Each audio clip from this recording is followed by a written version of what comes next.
Fala galera, tudo bem? Olha só, esse vídeo aqui é uma aula exclusiva do curso Dev até Produção.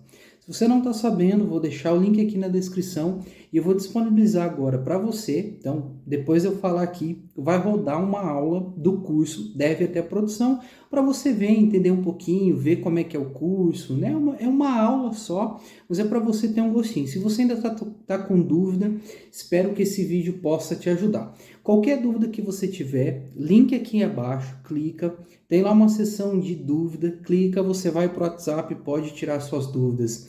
Cara, essa é a sua oportunidade de fazer um sistema do zero e colocar ele em produção, configuração de todo o ambiente, utilizando as linguagens React e Node, tá bom? Então, segue aí, assiste esse vídeo se você gostar, achar interessante. O link da page do curso está aqui embaixo. Eu te espero lá do outro lado. Fica aí com o vídeo. Fala meu amigo, fala minha amiga, tudo bem com você?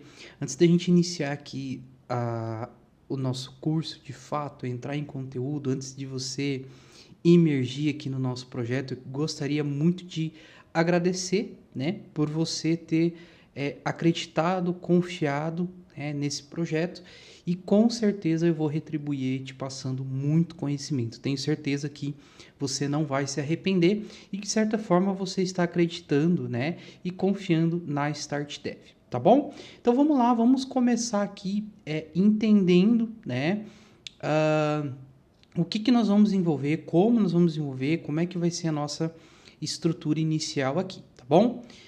Vamos lá. Primeira coisa, vamos entender o que nós estamos criando, tá? A gente vai criar um sistema web, ok? Onde vai ser acessado pelo navegador. E para que ramo é esse sistema? Para qualquer ramo. Então, se o estabelecimento, né, a empresa, ela precisa cadastrar um produto, por exemplo, ela faz venda, ela tem ali um financeiro, esse sistema é para ela. Independente do que ela vende, independente do que ela faça, tá? Então, vamos imaginar aqui. Se ela tem, por exemplo, uma loja de roupa, ela vende, então esse sistema é perfeito para ela. Se é um estabelecimento que vende conveniência, né, bebidas, enfim, serve para ela, tá? Mercado pode também? Pode, tá? Não tem problema, ok? Então, tudo que tem ali um cadastro de produto, tem um estoque, faz venda, enfim, né? Esse sistema aqui vai servir para ela, tá bom? Então, a gente já vai desenvolver pensando nessas coisas, né? Então, a gente não pode, por exemplo, nós vamos ter um módulo condicional. Quando chegar lá eu explico para vocês. Mas não é qualquer, não é todos os estabelecimentos que trabalham com condicionais. Então a gente não pode obrigar o usuário a fazer isso, tá? Então a gente tem que desenvolver pensando nessas questões, não obrigar a pessoa a fazer. Nós vamos obrigar somente as informações de fato que são necessárias, tá? E nós vamos começar então pelo nosso back-end, tá? Recado muito importante aqui. Nós não vamos envolver todo o back-end, criar todas as tabelas, tudo bonitinho, do jeito que tem que ser, né? Lá no vídeo onde eu expliquei para vocês, na página de compra do curso, a gente vai desenvolvendo e nós vamos voltando e mexendo conforme a nossa necessidade. Então a gente vai criar a tabela de usuário, nós vamos criar com o que a gente precisa agora no início. Depois, quando a gente for, por exemplo, fazer integração com o meio de pagamento, né, para o usuário comprar e ter acesso ao sistema, gerar uma assinatura, nós vamos precisar de mais informações. Então, nós temos que ver o que a integração, o que o gateway de pagamento precisa, para daí a gente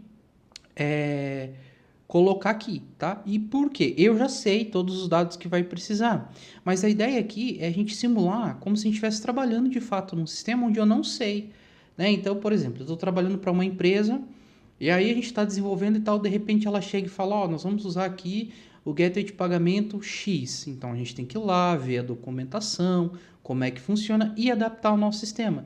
Então é injusto eu fazer tudo aqui bonitinho, já eu sei tudo que vai precisar, né? E aí depois, quando você for aí para um outro lugar, para uma empresa de fato, fazer um sistema, não é assim que funciona, né? Então a gente vai simular aqui, simular não, é um cenário real aqui, foram as etapas que eu passei para desenvolver isso aqui, então nós vamos fazer, tá?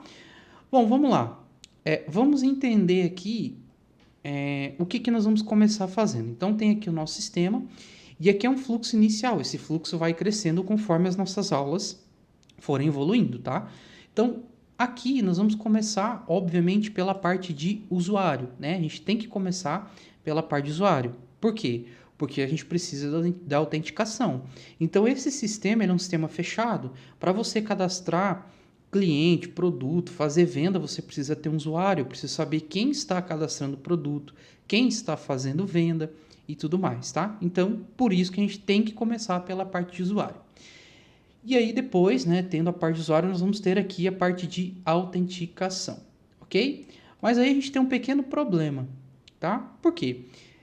Eu vou criar um usuário master que vai ter acesso ao sistema. Então vamos imaginar no cenário, no mundo real. Você entrou na página, viu meu sistema, comprou, pagou lá o mês para ter acesso ao sistema, beleza.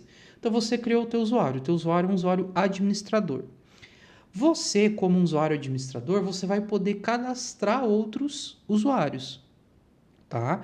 Porque vamos imaginar que você tem aí funcionários, né? Então você quer cadastrar os teus funcionários, criar um usuário para cada um, para eles poderem entrar aqui e mexer no sistema também. E aí nós temos um problema, porque eu não vou explicar agora sobre relacionamento entre tabelas, mas eu tenho um usuário, eu tenho que criar outro usuário e vincular os dois, só que os dois estão na mesma tabela. E como que a gente vai fazer esse relacionamento? Porque o relacionamento entre tabelas, eu tenho uma tabela X, uma tabela Y, eu relaciono elas. Mas aqui eu vou ter uma tabela só, né? E eu vou ter, por exemplo, 3 usuários, vamos imaginar, um é o principal, 2 são secundários e esses dois têm que estar vinculados ao primeiro. Como é que a gente vai fazer isso? Então, a gente já tem um primeiro desafio aqui para a gente resolver. E eu não posso criar uma outra tabela. Não faz sentido. Poder até posso, né? Mas não faz sentido a gente fazer isso, né? Porque a parte da autenticação ela vai pegar sempre na tabela de usuários. Eu não vou ter uma tabela secundária para isso. Beleza? Então, é assim que a gente vai começar. Já vamos ter um problema. Então, na hora de desenvolver, criar o nosso código de fato, eu vou mostrar para vocês, tá bom? E aí, já vamos entrar aqui na nossa estrutura de pastas, tá? Como que vai funcionar, como é que nós vamos organizar o nosso back-end, tá? Aqui a gente está falando de back-end. Então, nós vamos ter um arquivo principal, que é o nosso index.js, aliás, JS não, né? TS, a gente vai utilizar Java, TypeScript aqui, tá? Então, index.ts. E aí, nós vamos ter aqui uma pasta de rotas, que é onde vai ficar as nossas rotas. Então, nós vamos ter, cada módulo do nosso sistema, nós vamos ter um arquivo diferente, tá? Então, o usuário vai ter lá usuário.ts, né, .rotas.ts. Quando for cliente, a gente vai separar as nossas rotas. A gente vai ver questão de código, de usabilidade, de manutenção, enfim, a gente vai ver a hora que entrar de fato no código, tá? E aí nós temos os nossos controllers, então nós vamos ter lá uma pastinha controllers e também, mesmo esquema, cada módulo vai ser um arquivo. Usuário.controller, cliente.controller, tá? E o controller, como o próprio nome já diz, ele vai ser responsável por fazer controle. Que tipo de controle? Se a gente precisar fazer uma validação, se a gente precisar fazer uma requisição, tudo é no controller. Então é ele que faz esse papel de intermediador aí, né? De controlar o que vai ser feito. E aí nós temos os nossos repositórios. Os nossos repositórios, as pastas, os arquivos repositórios, eles vão ser responsáveis somente pela comunicação no banco de dados. Só isso. Eles não vão fazer validação, eles não vão fazer requisição, eles não vão fazer nada. Eles vão receber as informações, salvar, ou a informação que você quer buscar, ele vai lá e busca. Então, somente isso. Ele só vai no banco, faz o que tem que fazer e devolve, tá? Por isso que nós temos o controle. Então, para ficar mais fácil a nossa manutenção, para ficar aqui depois, né? A gente está trabalhando aqui, eu e você vai trabalhar sozinho no seu projeto, mas vamos imaginar que a gente está numa equipe, né? Então tem que pensar para não ficar um arquivo gigante, tudo misturado. A gente poderia, por exemplo, fazer tudo em controllers, né? Mas aí você vai ver no decorrer do projeto que vai ficar uma tripa, né? Um negócio gigante.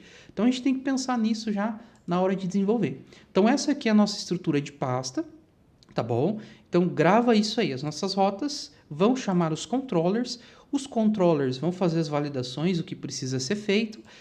Basicamente, todo controller vai ter uma comunicação com o banco de dados, porque a gente vai precisar de alguma informação, ele vai chamar o repositório e quem vai no banco e ver tudo isso é o repositório. E aí ele devolve para o controller e devolve lá para o nosso front-end que está chamando. Beleza? Entendido tudo isso aqui, então vamos lá, vamos começar a criar o nosso projeto, começar o nosso back-end aqui, tá bom? Então vamos lá, te espero na próxima aula.